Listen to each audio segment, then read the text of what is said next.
সুপ্রিয় bank job preliminary পরীক্ষার্থী বন্ধুরা, আসসালামু আলাইকুম। আমি মুস্তফা কামাল আজকের রেকর্ডেড ক্লাসে আপনাদের সকলকে স্বাগত জানাচ্ছি। আজ আমরা আলোচনা করব 7 ব্যাংকের যে আমাদের combined 7 banks senior officer recruitment test 2021 অর্থাৎ গত শুক্রবারে যে পরীক্ষাটি হলো সেই পরীক্ষাটি নিয়ে আলোচনা করব। এখানে আমরা সরাসরি কোশ্চেনে চলে যাই। Question 1, I could hardly dash sheep in the distance. এখানে দেওয়া আছে see out, look out, make out, seen. Seen তো হতে পারবে না, কেন কোডের পরে মূল বার বসাতে হবে। আর মেক আউটের অনেকগুলো অর্থ হতে পারে, যেমন দেখতে পাওয়া, খুঁজে পাওয়া, বুঝতে পারা। তার মানে make out means to see, to find, to understand. এখানে হবে I could hardly make out ship in the distance, অর্থাৎ দূরে আমি জাহাজটি দেখতে পারি নাই বললেই চলে। আমি দূরে জাহাজটি দেখতে পারিনি বললেই চলে। তাহলে answer C, make out. Question 2, excuses do not work. অজুহাতে কাজ হয় না। You should try and cut dash it. You should try, তোমার চেষ্টা করা উচিত, and cut back on it. Cut back on, cut back on হ্রাস করা বা কর্তন করা। কাট ব্যাক অন অর্থ হলো হ্রাস করা বা কর্তন করা, টু রিডিউস অথবা to curtail. Question 3, why the report? It's 7 o'clock in Dhaka and dash. এটা গ্রামাটিক্যাল কোশ্চেন, একটু ভিন্নভাবে এসেছে। এখন 7টা বাজে in Dhaka. It is raining, it's raining, এখন বৃষ্টি হচ্ছে। এই মুহূর্তে তো বর্তমানে, মানে now, right now, at this moment থাকলে প্রেজেন্ট কন্টিনিউয়াস টেন্স হয়। এখানে now, right now, at this moment ওইভাবে বলে না, এখন বলছে যে ইটস 7 o'clock, মানে এখন 7টা বাজে, এই অর্থে এখানে নাও নিহিত রয়েছে এখানে। তাহলে আনসার হলো B, it's raining. Question 4, Shubho dash a fortune when his great uncle passed on. যখন তার মহান চাচা মারা গেল তখন Shubho dash fortune. Come into fortune হলো, কাম ইনটু ফরচুন হঠাৎ করে অনেক পরিমাণ অর্জন করা বা অনেক টাকা পয়সা অর্জন করা। হঠাৎ করে অনেক পরিমাণ অনেক টাকা পয়সা অর্জন করা। তাহলে come into fortune means to earn huge amount of money suddenly.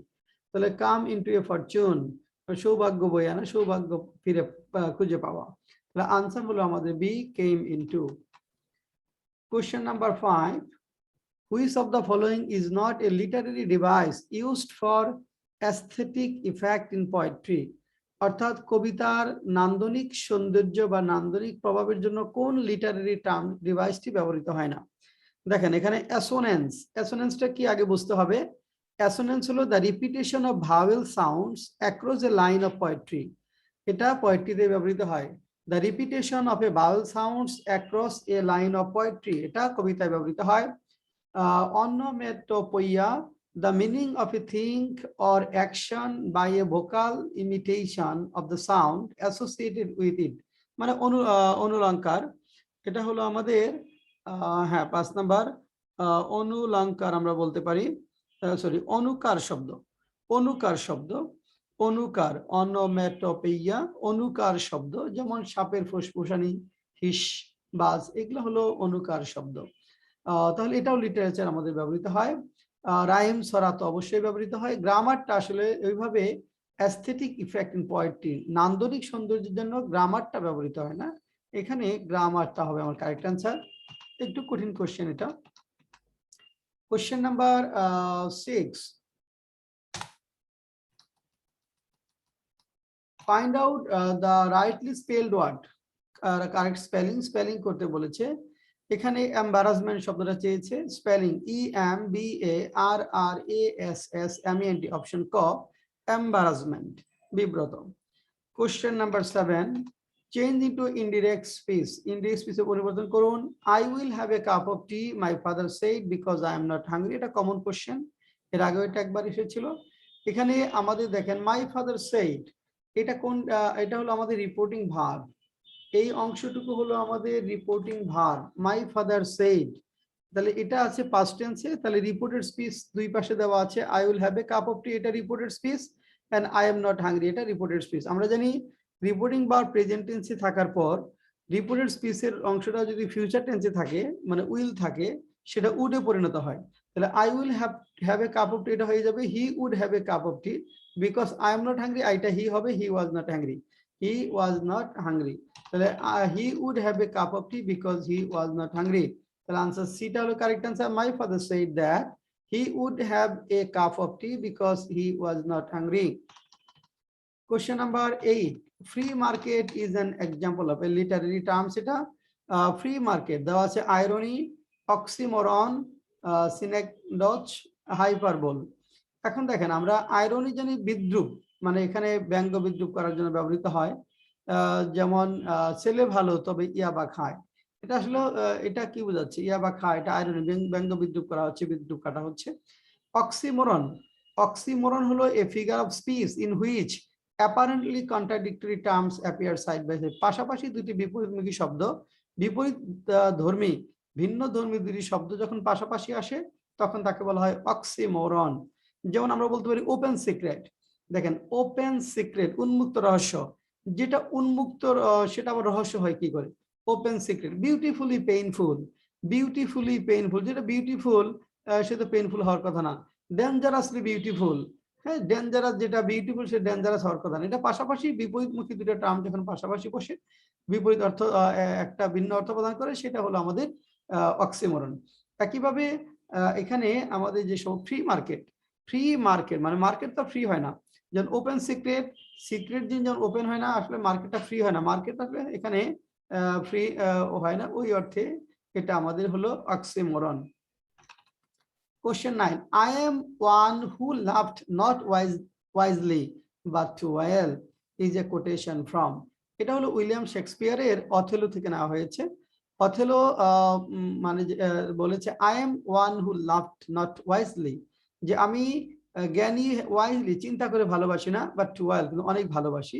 হ্যাঁ এটা আসলে তার কাজের গুলোর কথা এখানে বলা হয়েছে, অন্যান্য কাজের প্রতি তার যে ভালোবাসা সেটা, এবং ডেসডিমোনার প্রতি তার যে ভালোবাসা সেটাও এখানে ওই অর্থে তুলে ধরা হয়েছে। এটা হলো অথেলোর কথা, উইলিয়াম শেক্সপিয়ারের। কোশ্চেন নাম্বার আচ্ছা আমরা এটা একটু কালার করে দিচ্ছি নোটটা।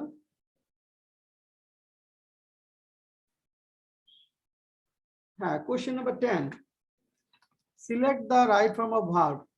A cynophilist went to Katabon and found dogs keep in cages for sale।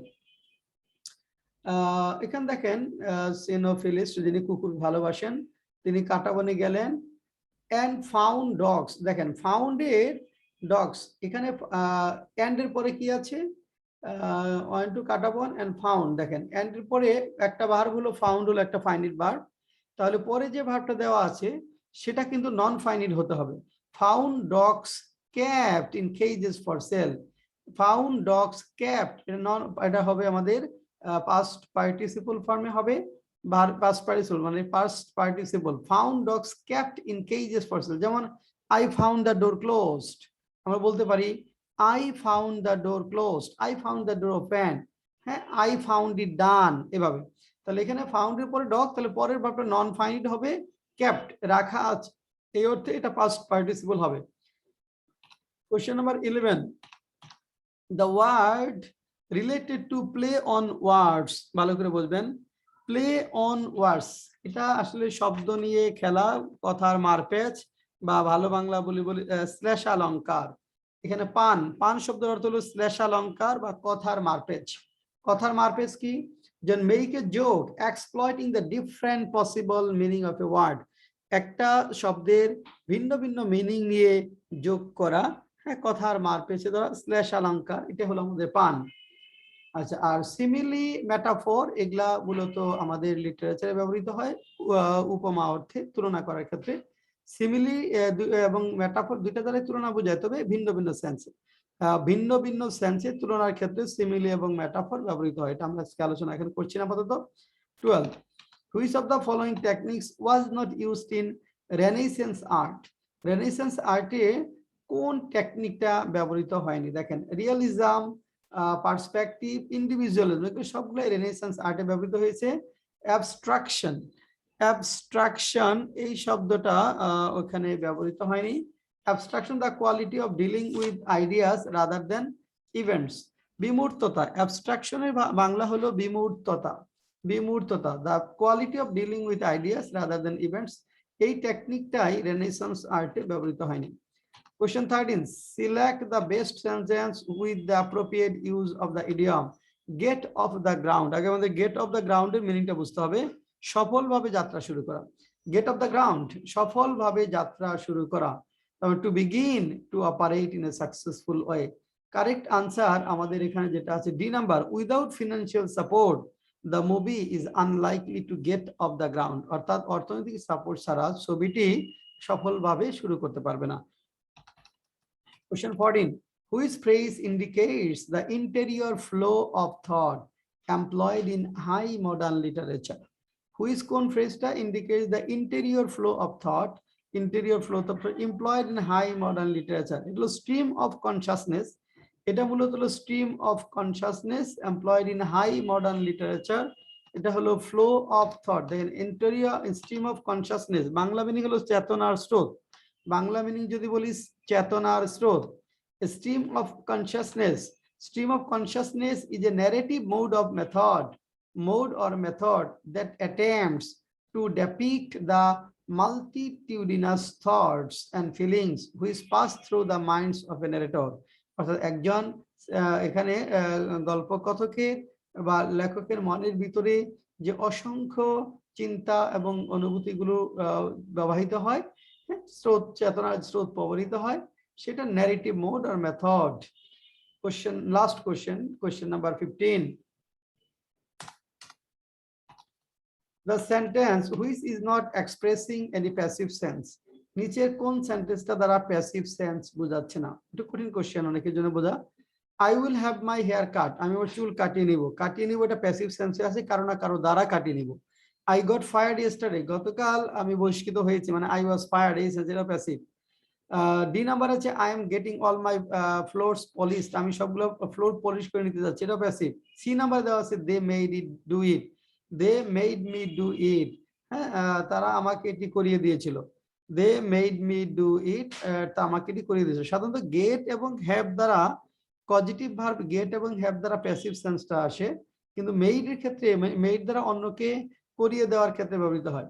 Gate এবং হ্যাভ হলো অন্যের দ্বারা করিয়ে নেওয়ার ক্ষেত্রে বসে, এটা প্যাসিভ সেন্স হতে পারে, কিন্তু মেইগুলো কাউকে করিয়ে দেওয়ার ক্ষেত্রে বসে, এটা সাধারণত প্যাসিভ সেন্স হয় না। এই জন্য সি নাম্বার হলো correct answer, they made me do it. এই কোশ্চেনটা সম্পর্কে যদি আমরা একটু বলতে চাই যে কোশ্চেন কেমন হয়েছে, যারা পরীক্ষা দিয়েছেন তারা বলতে পারবেন ভালো। এখানে আসলে কোশ্চেনটা অনেক স্ট্যান্ডার্ড কোশ্চেন, একটু ডিফিকাল্ট কোশ্চেন আমরা বলবো। এখানে 7-8 যদি আমরা পাই সেটা অনেক ভালো নাম্বার, অর্থাৎ 7 to 8 এই স্কোরটাই অনেক ভালো নাম্বার। যারা 7 এবং 8 পেয়েছেন তারা বেশ ভালো করেছেন এই কোশ্চেনে। 7 to 8 নাম্বার এখানে ভালো নাম্বার।